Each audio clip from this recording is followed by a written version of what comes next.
My name is Jen. I work at ITV and I am a production manager.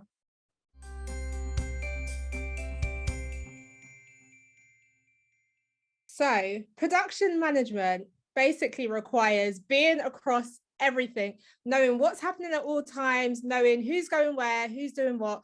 And it's basically looking after both sides in your production. So you've got your production and then you've got your editorial side. So in my team, I've got a coordinator, I've got a secretary, I've got runners, it's managing the team, but then it's also managing the expectations of the editorial side. So you've got your producers, your researchers, and basically keeping across everything. It's making things happen. It's making sure the legal is all correct, compliance.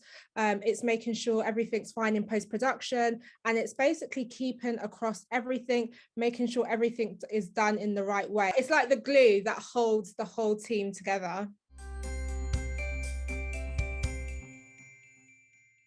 Yeah, so some of the shows that I've worked on include The Chase, includes Saturday Night Takeaway, it includes The Voice, Dancing on Ice, and I've worked on a few of the morning shows, so This Morning, Loose Swimming, and yeah, I've worked with quite a few, and also Celebrity Coach Trip.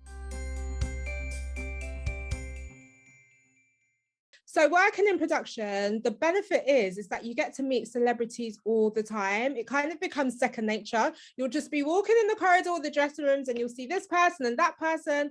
And, it actually becomes your norm. But for me, I would say out of all the people that I've met, one of the biggest has to be when I worked on The Voice.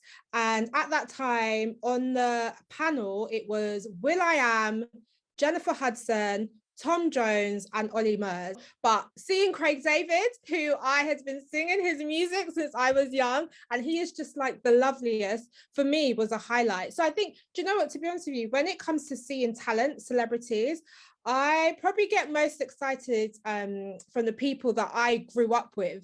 I think that's the most one of the highlights of working in TV, seeing people that you've grown up with in person and they're actually nice as well. So yeah, I mean, like, is this a job?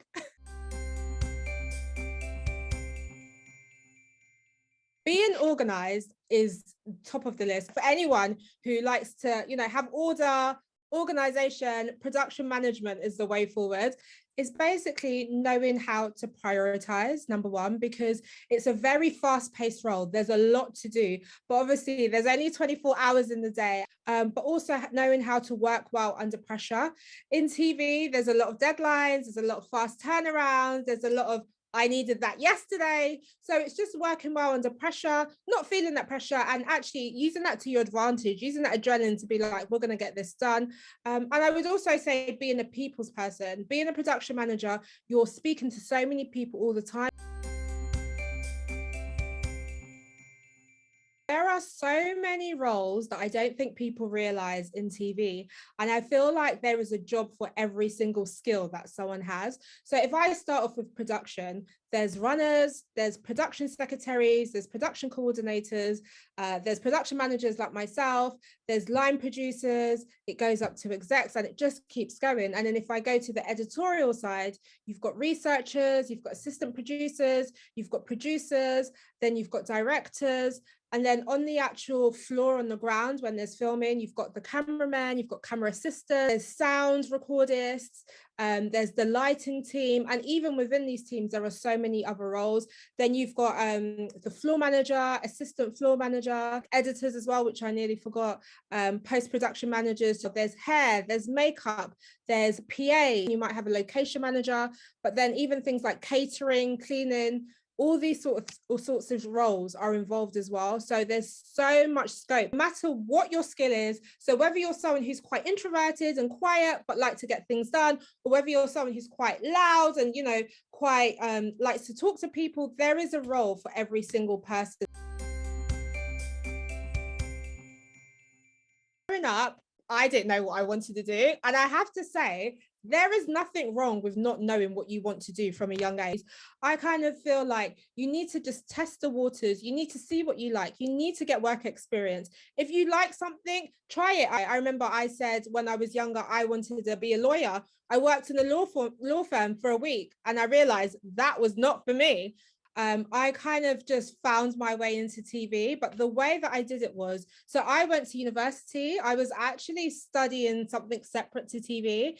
I studied business management with marketing, which I'm glad that I did because it gave me key skills that I can still use to today. But one thing that I did make sure I did is that in my third year, I took a gap year. So the reason why I decided to take a gap year is because at the time, I feel like even though I was doing business management, I still didn't know what I wanted to do. And I feel like that gap year was the most important year for me because in that year, that's where I got my work experience.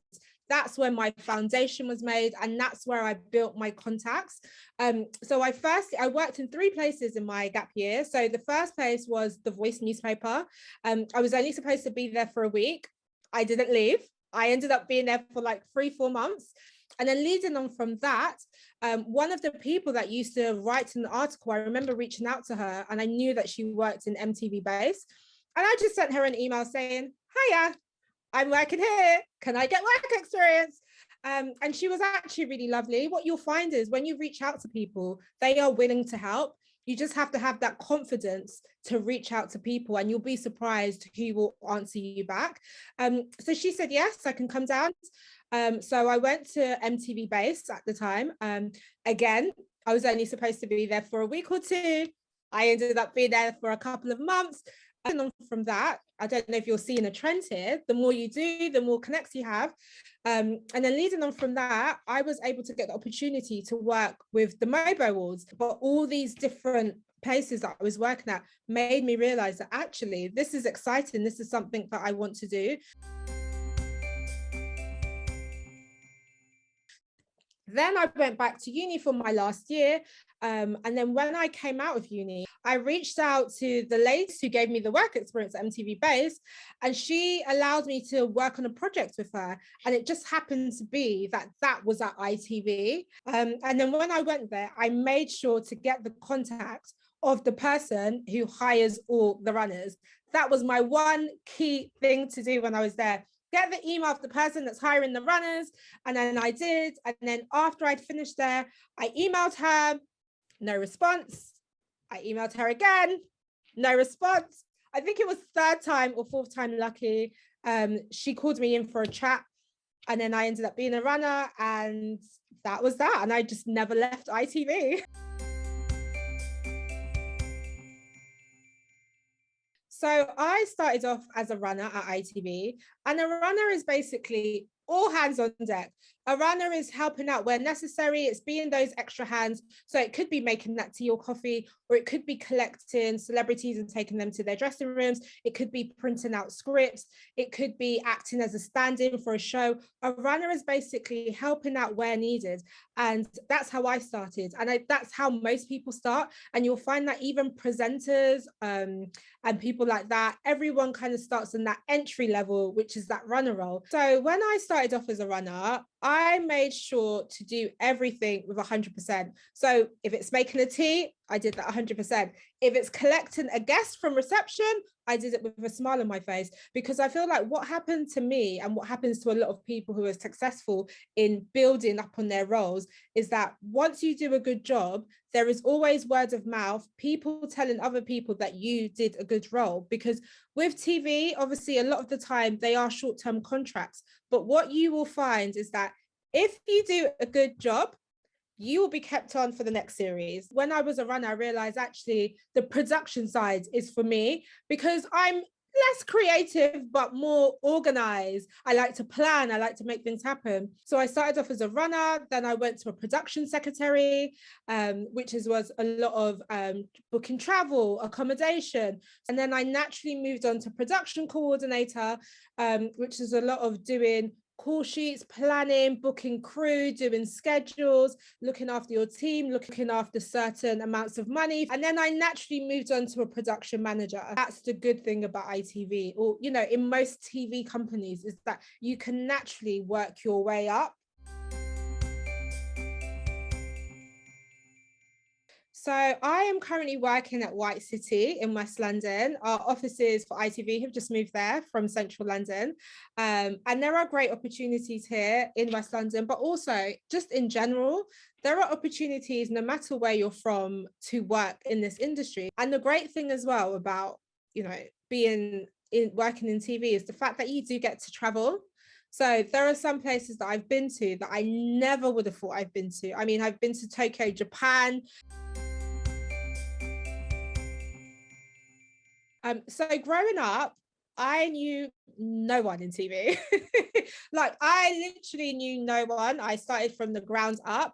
I literally just started from the ground up, started networking. I know some people like it, some people don't, but you have to network to and put yourself out there and tell people what you like, or else they won't know the opportunities to give to you. So the thing that keeps me going and makes me resilient and makes me email people when they're not even emailing me back is basically, I think, when you start from here and you have nothing to lose, I think the most important thing, and I would say this for anyone, is to never give up.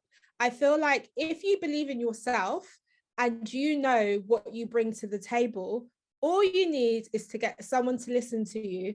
All you need is someone to give you a chance. Just in that, always be friendly, always be polite, because I feel like when you're friendly, you're polite, and you're approachable, people are more willing to help you. Don't be too much. You never want anything that's too much. You don't want to be bugging people too much, not every second of the day, but be consistent, because sometimes what happens as well is someone might not respond back. And this has happened to me because they might be busy at that time. Because, for example, someone might ask me for a runner role, and at the time there isn't something, and then all of a sudden, like a couple of weeks later, something will come up and I've already thought of that person because they're fresh in my mind. And luckily for me now, I'm able to advise other people that are coming in, that want to get advice, that want to get experience, because in all honesty, I didn't have that when I was making my way through.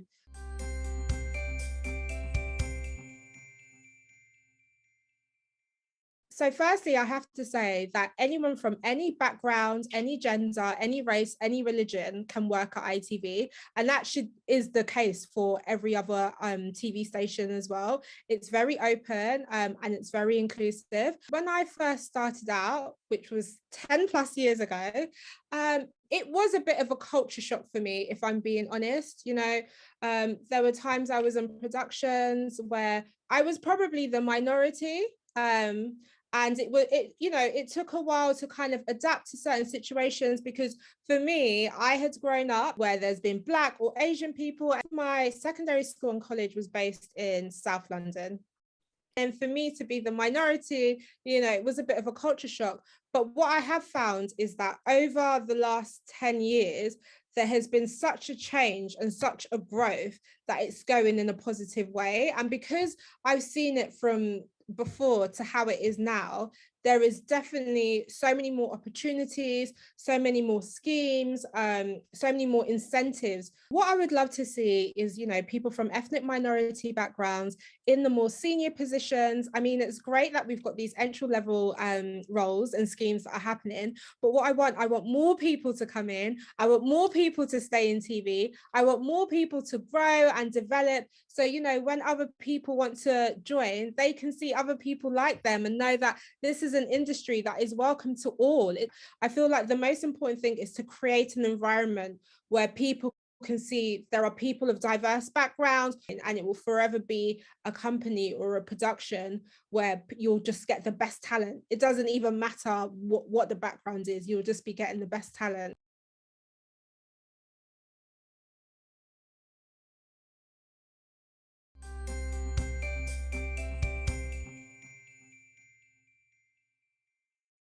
My name's Shane Appleton, and I am a lighting camera operator.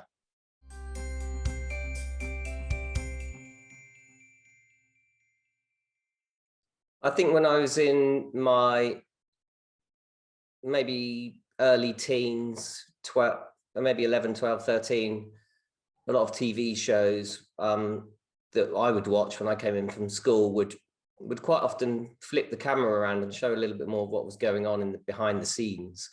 I think I've always kind of come from an artistic creative background. I love to do art and pottery, photography, and then even early kind of desktop publishing or computer graphics and things interested me. And so in and amongst that, cameras, they have a kind of creative side to them, and then they also have loads of little buttons and bits and bobs on them that are quite geeky and quite technical. And so it's quite a nice combination of both interests, really. We say painting with light, like, you know, if they say we're running behind schedule, I said, listen, I'm painting with light here.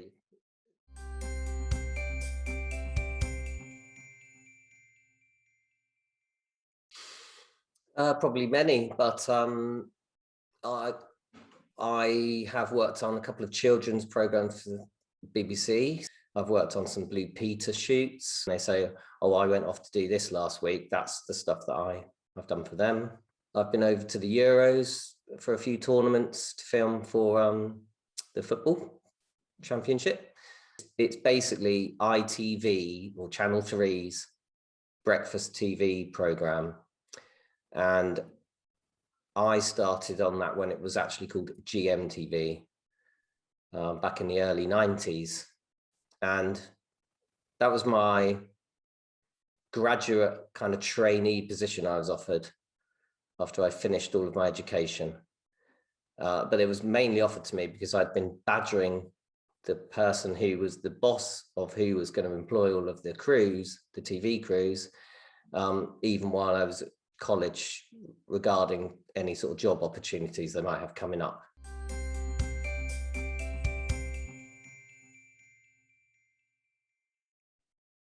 I didn't really get a lot of help from my secondary school with choosing which subjects I might take. The principal came from my local sixth form college, and he said, you tell me the job you want to do when you leave, and I'll tell you the 3 A levels that you should take. I'd like to be a television camera operator. And he said, haven't got a clue, and then just walked on. No one really knew how I would break into this industry. And at the time, it was maybe a smaller industry than it is now. Most of the people who worked in it were they knew people, or they had connections, or they were someone's uncle worked at the TV station, or it was quite a lot of things about knowing the right people in order to get a foot in the door there. So, and I didn't know anyone. My parents didn't work in the TV production industry, and they knew no one else who did. So I remember finding it quite hard to get any guidance with that. And I just took it upon myself to research what that role entailed, and what at the time people thought you needed to do in order to do it. So I kind of did it off my own back. And I was probably 14, about when you have to pick your options, because I wanted to know what options to take to steer me in this direction.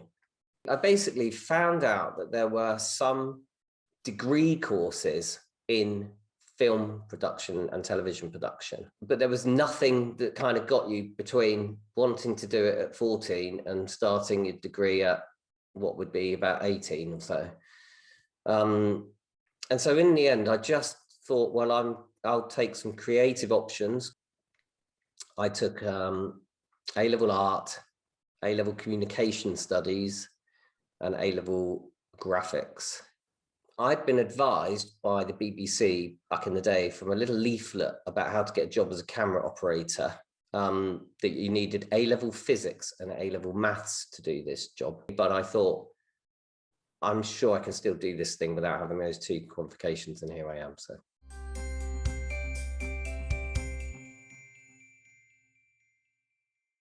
They'd basically written and launched a new course called Audiovisual Design at an art college in Bournemouth that specialised in film production. And it was a BTEC level 3 equivalent course. So it was basically the same as what I would end up with if I'd finished my 3 A levels. And I found out that was happening about halfway into the first year of my A levels. And so I applied to that. I was successful in getting on to that course, and I didn't complete my A levels in the end. It was much more practical, involved photography, involved animation, it involved some camera work, it involved editing, you name it. And there was another course at yet another art college in a place called Ravensbourne that is over near, it's actually right next to the O2. They were running a course that has the most ridiculous title, but it was right up my street because it was called Television Program Operations for Broadcasting. Getting my hands on some proper cameras and doing it, you know, having some proper kit to use. So, and that's where I went to next.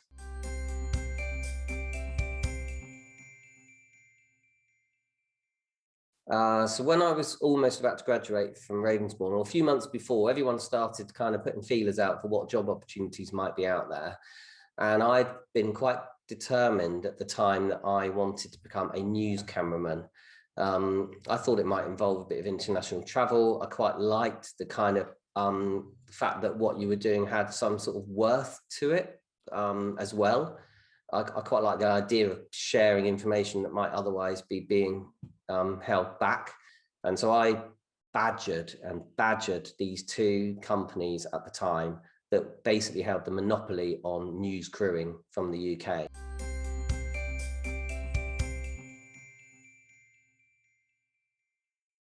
I think the tipping point for me with deciding whether I wanted to be self-employed or not was that I had been working on a program that has a variety within it. I just found that it was getting a bit repetitive for me, and especially once I'd felt confident with my camera operating, I just wanted something new. And so when I left GMTV, the people who ran this production company already knew me, and I had a really positive connection with them. I was actually called Baby Cam because I was the youngest cameraman for them by quite a significant amount of years. So Baby Cam was going freelance, and they said, okay, if you go freelance, we can give you some work. And that's why every single person you meet, from a graduate trainee on a shoot to a big boss, it's imperative that you come across as a good person to them. I dipped my toe into all sorts of different things when I first went freelance. I did some studio programs. I did some live music shows. I did some pre-recorded. I have done some, I wouldn't say Richard Attenborough level, but I have done some natural history work. If you know how to use one of these things, you can film whatever you like with it.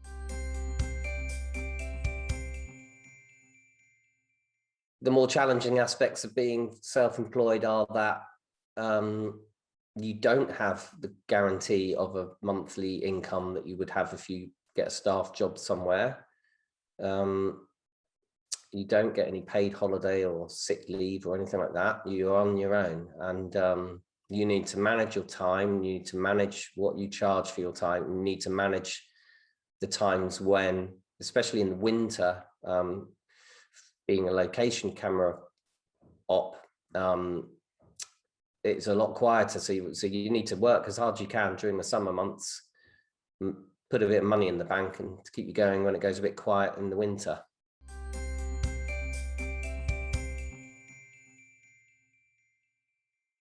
When I first started, and she remains a very, very good friend of mine, but Trudy was one of the camera women at GMTV with me when I started as a trainee.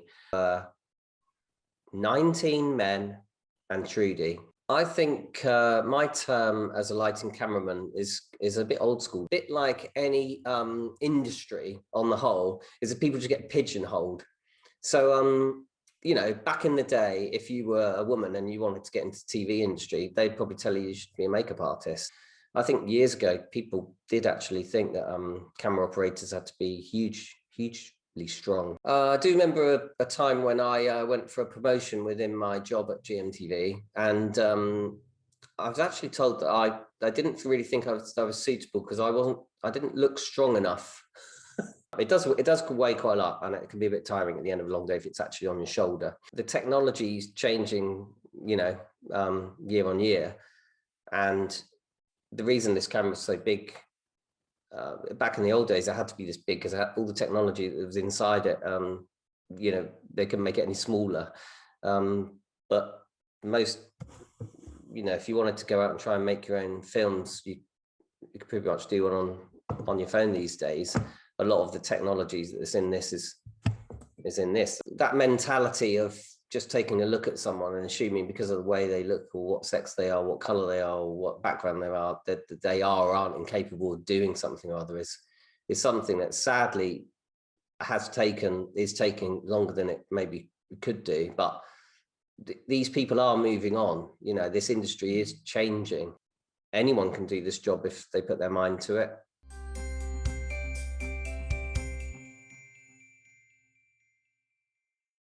There are quite a number of production facilities in the West London area, namely Ealing Studios is a film studios in Ealing that's produced a number of feature films over the years. Also did, I actually had a look earlier and they've done some stuff for The Crown on Netflix, and they've done some Downton Abbey, all the interior scenes for Downton Abbey are filmed there. But they've also done pop videos and TV shows and things like that as well. And just slightly further afield, but I would still kind of say is West London, is you've only got to head just outside the M25 and you've got Pinewood Studios out there. And that's where all the Bond movies are made and various other big budget films. But because those great big studios and more are actually being built around there as well, because they are in that area, there are lots of other little spin-off production companies or things to do with this industry that are based around the area. And you might find that that's a prop maker or costume designing place, or you know, post-production, which is editing and graphics and things that are done after you've filmed. There'll be editing houses and things like that dotted around all around West London because of these big hubs. There's another big studio in Park Royal as well, called Black Island Studios. But yeah, it's a very, I mean, in the whole of London, I would say it's probably the busiest region.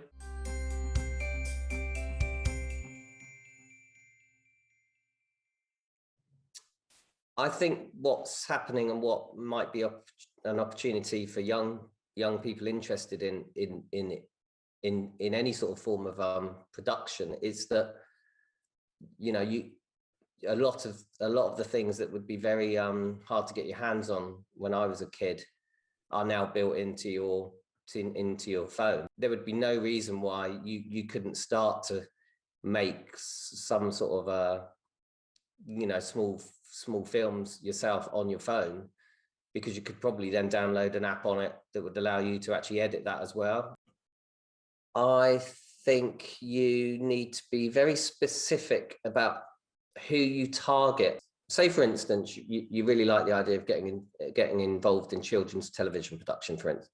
And so what I would do is I would watch the credits roll at the end of the program, which are everyone's names and all the job roles that they do. And then I would take down the name of the series producer or the series editor or the production manager. And if you can find some sort of contact for them and write a nice introductory letter to them or note to them, an email, and attach some kind of list of things that you're passionate about and that you love, and send it across to them and say, listen, how do I get involved in this world? There's a tipping point with any of these things between hassling someone too much and frightening them away, and being tenacious, which is kind of a term for kind of slightly stubborn, really, and just determined.